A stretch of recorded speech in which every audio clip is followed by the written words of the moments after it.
Hey dude, I think we're totally lost. Not to mention I'm covered in these creepy vines. Are you sure that this rare board game exists? Trust me, man. The flowers definitely know the way.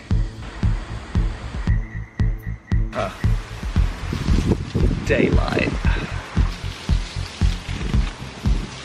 You were right. I mean, look at this amazing board game species. It's definitely one of a kind.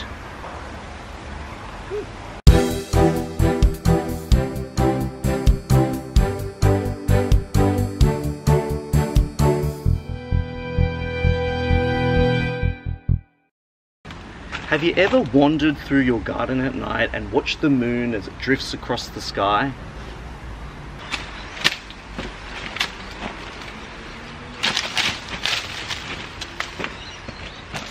Umbra Via is an auction tile placement board game where players are trying to bid for different tiles as they try to create the longest meandering path with the most energy flowers on them to acquire soul flowers in their own collection. The player who retrieves all of their soul flowers first will win the game.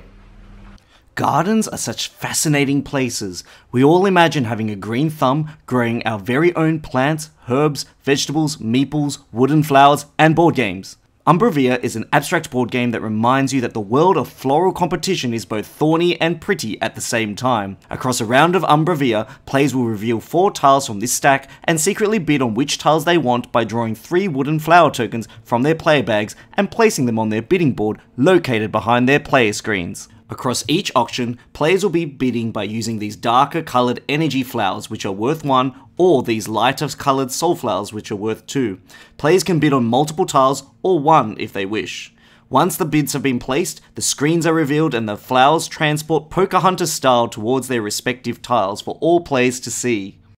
In most board games that feature an auctioning mechanism, players will usually pick an item or location to bid on and place their coinage or resources on that item, and the player who commits the most resources to it will usually acquire that item or location. Umbra Via twists the knot on this very little auctioning mechanism by introducing the idea of a double auction. Excuse me, could you stop creeping around? I'm trying to film a review here.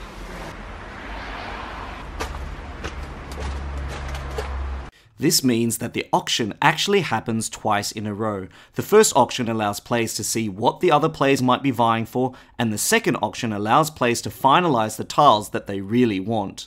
After the final reveal, the tiles are numbered in order, starting with the tile with the fewest number of flowers in total. Any ties in the auction are decided by this flower track, and any player who wins a tie immediately moves their flower down. The winner of the tile, i.e. the player with the most number of bidding points on the particular tile, removes all of the light coloured soul flowers from it and then places the tile onto the main garden board, connecting it to a previously placed tile. Tiles are then placed in the order that they came in the auction, from fewest flowers to most flowers. On the main board, players are attempting to create completely closed pathways using the tiles that they acquired from the auction. A closed pathway is one that has no side openings. Completing or closing a pathway means that the path can now be scored based on who has the majority of energy flowers on the entire path. The garden board now becomes a botanical battlefield of tactical tile placement, floral arrays, and an all-out plant war. Scoring a tile simply involves counting up the number of each player's energy flowers on the completed path and ranking them.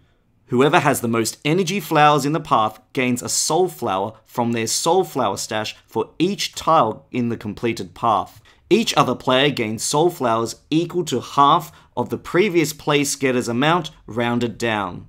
Players continue down this path until one player has claimed all of the soul flowers from their tile and built their final path, which is going to be at least 2 tiles long, to claim their soul tile, and therefore become the winner of the game. What I really love about Umbra Via is how the game incorporates a double auctioning mechanic to help decide which players are going to place out certain tiles throughout the round. Splitting the auction into 2 stages allows players to observe what tiles the other players may potentially be competing for. Players in this step can bid strategically by spreading their bid across multiple tiles or placing them on one significant tile that they really want to outbid and prevent other players from acquiring it. The auctioning stage also provides room for bluffing, where players can trick each other into thinking that they're going for one tile, but actually they're going for another. And acquiring in this method means that they're playing at a strategic level. As the game progresses during the auctioning stage, as players draw from their mystery bag, there's an element of uncertainty of what each player is going to draw from it. Players could draw 3 energy flowers, or 3 soul flowers, or a combination of both. As players complete more and more paths, they're going to acquire more and more light coloured soul flowers, which will go in the bag, meaning that on future rounds they're going to have greater and more powerful bidding power to acquire the tiles that they want. This keeps the game exciting and slightly unpredictable. So the soul flower token is ultimately like a double-edged sword, where on one hand they help you to bid big and claim those tiles that you want, whereas on the other hand they serve very little value or purpose when it comes to scoring energy flower pathways on the game board map.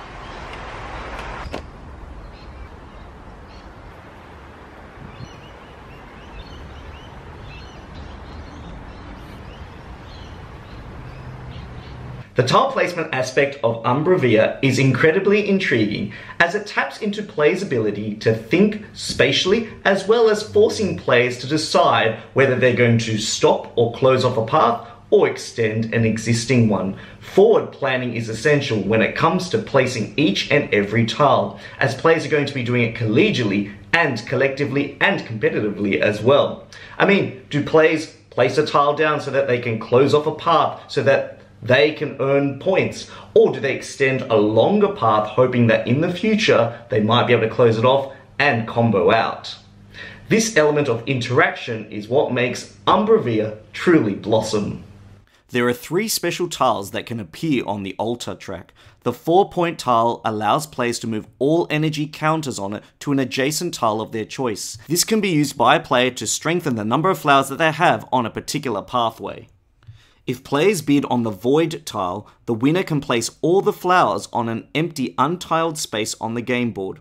This is useful for setting up dominance in future turns. The block tile simply restricts the number of tiles that will be bidded on for that round.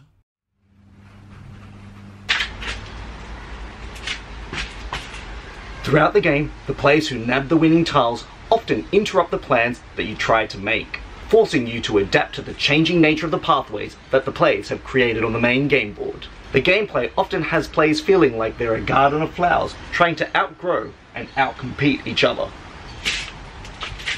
The tile placement order mechanic is something in this game that I actually really think is beautifully crafted and designed. At the end of the auctioning and bidding phase, players are going to essentially count up the number of flowers on each of the tiles that were bidded on. They're going to discard any tile that wasn't bidded on. They're going to order the tiles from fewest flowers to most flowers, with the tile with the fewest flowers being placed out onto the game board first, meaning that the most popular tile with the most soul flowers on it is going to be placed onto the game board last, and this element is huge.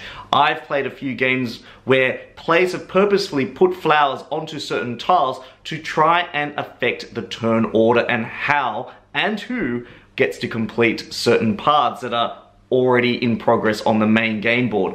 And the strategy that can go into which tiles you bid for and influencing which order the tiles are going to be placed out is massive, and it's probably one of my most favorite elements and aspects of this game, because there's a huge social impact that this mechanic has on how the game plays out.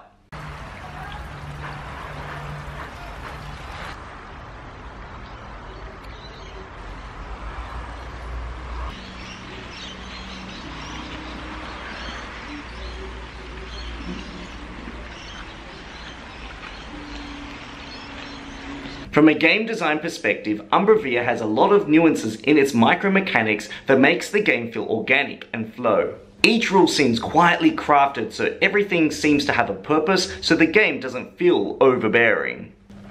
The theming of the game in Umbra Via isn't something that is very strong. The game is quite mathematical, calculated, and economic at the same time, especially when it comes to the decisions that players are going to make, which are very weighty. The game components are beautiful, but a few times when I tried to move a tile with flowers on it, they often slid off too easily. Also, I thought some of these tiles probably could have done with a little bit more greenery on the edge, just to give the look of the game board a bit more of a table presence. Umbra Via has a really good two-player option that is well developed and thought out. At the two-player level, a neutral third colour is introduced and placed into each player's bags, so that when they're randomly drawn out, they influence the dominance on the tiles as well as the ranking order of who claims them. The cool twist here is that the neutral flowers can win completed paths and thus, in a way, can act like a third player. The neutral colours can also provide players with neutral soul flowers, and if the neutral colour's soul flower tile is depleted, the tile flips over and it doubles the value of the tile pathways in the game. So in considering my final verdict, Umbra Via is a deceptively intuitive game, where each mechanism just swivels correctly and purposefully so that each and every micro decision that you make impacts on your future success in the game. It is an abstract board game that definitely grows on you. Ah, I see what you did. I see how you planted that joke right in the review. I guess when you find a really good auction bidding game, you definitely root for the winner, right? What a way to finish the review. Thank you once again for joining me for another Board Game Sanctuary video. If you really like this video, don't forget to like, subscribe, and share this video with all of your friends and family. Also, if you really want to support and help Board Game Sanctuary grow, don't forget to check out my Patreon page, link in the description box below. Now it's time to plant some tokens and gain some soul flowers. See you guys soon, bye!